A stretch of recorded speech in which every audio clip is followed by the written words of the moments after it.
या कढईमध्ये मी उपवासाचं मिरची बनवत आहे. मला खूप असं वाईट वाटलेलं तेव्हा. एक झाड ह्या साईडला येईल आणि एक झाड इकडे येईल. दादू आणि मना आणखीन आरामच करत आहेत. बॅग बेग लटका के गोड आहे ना. खूप सुंदर दिसत आहेत राधाकृष्ण.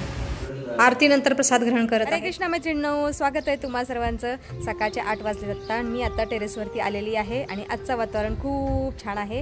आज आभाळ आलेलं आहे आणि थंड थंड वारे वाहत आहेत, त्यामुळे खूप छान वाटत आहे. मी आज व्यायाम नाही करणार कारण मला आता मंदिरात जायचं आहे. आज एकादशी आहे. आता पक्षांसाठी जल ठेवते, सूर्याचं दर्शन घेते आणि नंतर मग घरी जाते.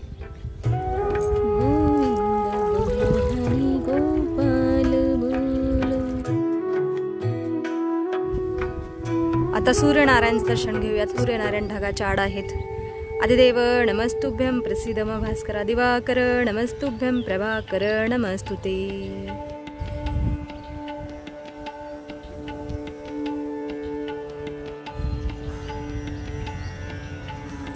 चला आता घरी जाते. खिचडी बनवायची आहे, मंदिरात पण जायचं आहे.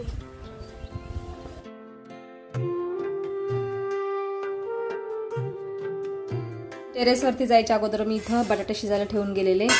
मला वाटते बटाटे पण शिजले असतील. आता गॅस बंद करते आणि इथं फोंडेजी आता देवपूजा करत आहेत. हा पारुसा कुठला आता उठलेला आहे. गधडा उशिरा उठतो एकादशी दिवशी. आणि आमच्या घरातले सगळ्यांचा एकादशीचा उपास असतो, त्याच्यामुळे मी चिरंजीवासाठी खिचडी बनवत आहे. फोंडेजी म्हणतात मी पण नाही खिचडी खाणार. म्हटलं खावा, तुम्हाला जायचं ऑफिसला. आता खिचडी बनवून घेते. देवाला नैवेद्य दाखवायचा आहे. हे बघा आई माझी अशी मिक्स करते. अगोदरच मिक्स करते. याच्यातच थोडीशी साखर आणि मीठ घालणार आहे. हा, कारण की नंतर त्याचे गठोडे गठोडे होतात. नाही होत, पण हात दुखतो रे नंतर. मिक्स करणे शॉर्टकट तरीका मैं अपनाती हूँ हमेशा. तुपामध्ये काय टाकले? जिरा. साखर पण टाकते. चलो इसी में मिक्स करेंगे.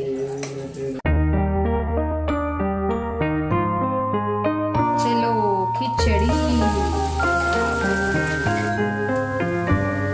आता फुल भरलं. सावकाश सावकाश. बहुत प्यार से मिक्स करना पड़ता है. शिवाकांत शंभो शशांकार्धमूले महेशान शूलीं जटाजूटधारीं त्वमेको जगद्व्यापको विश्वरूप प्रसीद. रेडी हो चुका है. ओ भाई साहब भाई साहब भगवंताला नैवेद्य दाखवते. अगोदर केळीचा पण नैवेद्य ठेवते. तुलसी पत्र है ना, तुलसी पत्र भी है. नारायण हरि बोल, हरे केशव हरि गोविंद. फोंडेजी हे घ्या. समानाय स्वाहा.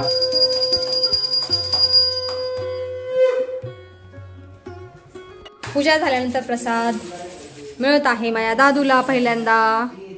मनोड्या मन ओमला देते. ओम खूप दिवसातून आलेला आहे आज आमच्या घरी. खाले बस म्हणा, तुला पण आणते. कपडे कपडे घालत नाही. दादू इथे का बसला तू एकटा? का तुला जास्त खायचंय? जास्त कुठे जसं आहे तेवढंच. मग तिकडे बस ना मुलाबरोबर. बर ठीक आहे, इथे या बसा. मग आरती नंतर प्रसाद ग्रहण करत आहेत चिरंजीव आणि ओम. आता मी आणि फोंडेजी मंदिरामध्ये जाऊन येतो. तिघजण प्रसाद खात आहेत.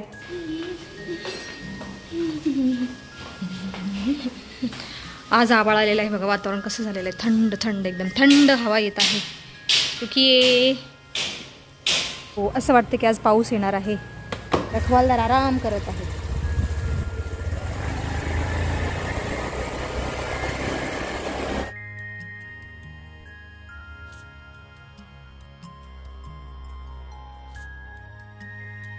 मंदिरामध्ये पोहोचलो आहोत. खूप सुंदर मंदिर आहे हे.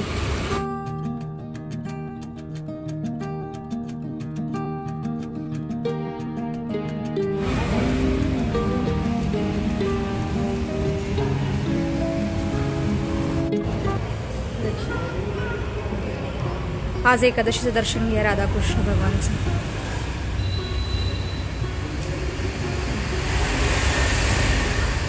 खूप सुंदर दिसत आहेत राधाकृष्ण.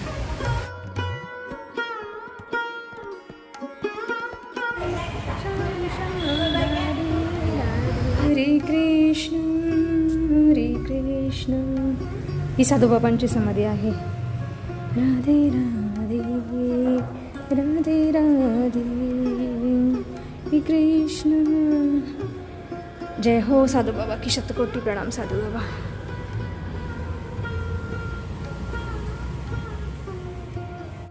राधे राधे. टेरेसवरती महादेवाचं सुद्धा मंदिर आहे. हे आहे महादेवाचं मंदिर. नंदी भगवानचं दर्शन घेऊयात. शतकोटी प्रणाम.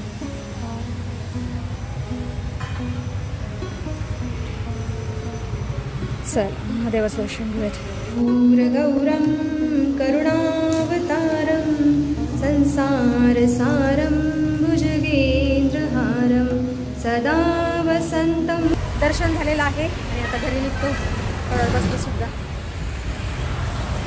खूप छान वाटतं मंदिरामध्ये आल्यानंतर. मला तर प्रसन्न वाटतं एकदम. बसू का पंडजी?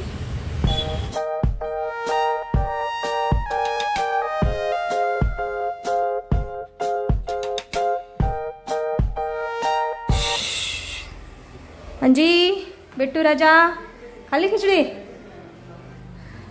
खूप घाम आलेले बापरे जबरदस्त घाम. घ्या थोडीशीच आहे खावा.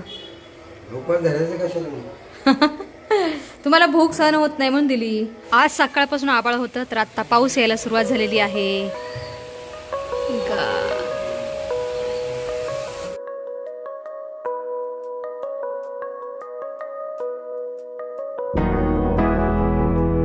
मी आता थोडा वेळ नामस्मरण करते. ओम नमो भगवते वासुदेवाय.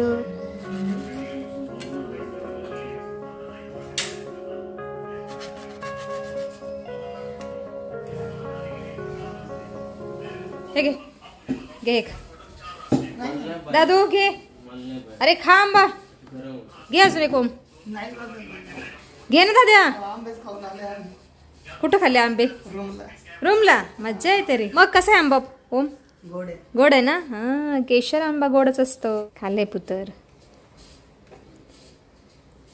मना बघा खिचडी खाऊन मस्त आराम चालू आहे याचा. घे आंबा खा. ये घे. मी आता फलाहार खात आहे. माझ्या साडीचा कलर आणि आंब्याचा कलर एक झालेला आहे. असं प्लेट मी मांडीवरती ठेवलं तर मला आंबे ओळखायला येत नव्हते. असं झालेलं आहे. कुठं चला मंदिर मा? किती वाजले? हाँ जा 1 वाजता आलेत. और थारी कहाँ जाने की तैयारी है बेटा? बैग बैग लटका के तैरने तैरने. ओ भाई ठीक आहे. दुपारी चालेला आहे आज पोहायला. मना कधी तर जातो. आयुष्यवंत भव यशस्वी भव बच्चू. आओ जाओ पुत्र.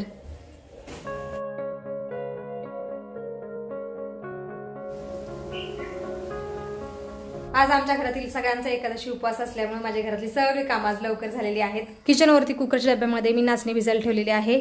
संध्याकाळी याला चांगलं राळते आणि सुती कपड्यामध्ये बांधून ठेवते. एका रात्रीमध्ये छान मोड येतील नाचणीला आणि उद्या दिवस वाळवण्याचं पीठ बनवून ठेवते.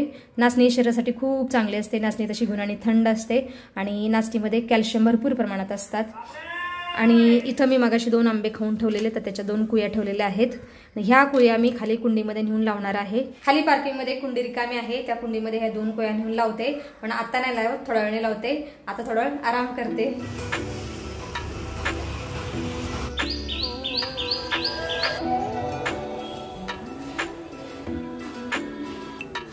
सायंकाळचे 4 वाजले. आता दुपारी थोडा मी आराम केला.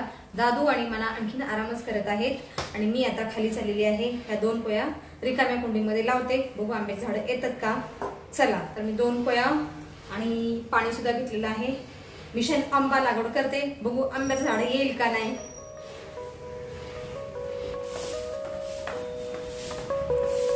आता थोडंच ऊन पडलेलं आहे दिवस मावळाच्या वेळेला आणि इकडे वॉचमन झाडू मारत आहे.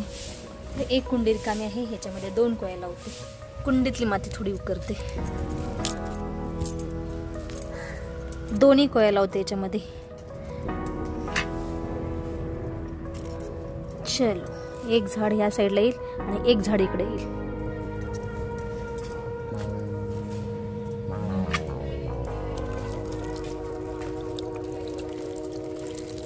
पाणी सुद्धा घातलेलं आहे. बघू आता किती दिवसात येतात झाडं. आत्ता लावलेलं आंब्या झाड उगून आलं तर मी माझ्या नवीन घराच्या परिसरामध्ये लावणार आहे. फक्त आता ते उगून यायला पाहिजे.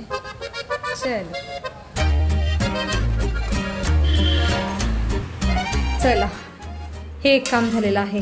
गेल्या वर्षी सुद्धा मी 3-4 ठिकाणी इथं कोया लावलेल्या आंब्याच्या आणि त्याची झाडं सुद्धा आलेली. एक झाड तर इथेच आहे, कडीपत्ता शेजारी आलेलं आहे, छान मोठं आलेलं आहे. आणि एका कुंडीत आलेलं झाड मी आमच्या नवीन घराच्या परिसरामध्ये लावलेलं, पण बाहेरच्या साईडला होतं तर ते कोणतरी तोडून टाकलं.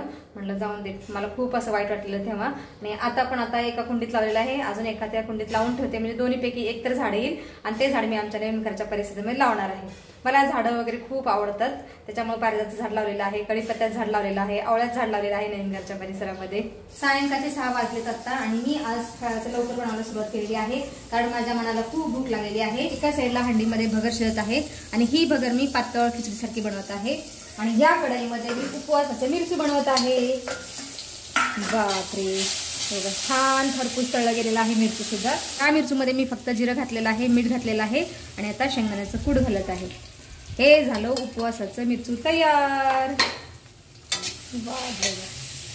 एकदम छान स्वादिष्ट खरपूस मिरचू. आता फक्त 2 मिनिटांसाठी त्याच्यावर झाकण ठेवते. 2 मिनिटांनंतर उपवासाचं मिरचू तयार. भगर शिजत आहे तोपर्यंत मी सायंकाळची पूजा करून घेते आणि भगर शिजल्यानंतर चिरंजीवांना खायला देते. व्हिडिओमध्ये आता आपण इथंच थांबूया. तुम्ही इथपर्यंत व्हिडिओ पाहिल्याबद्दल तुमचं खूप खूप धन्यवाद. भेटूया आपण पुढच्या व्हिडिओमध्ये.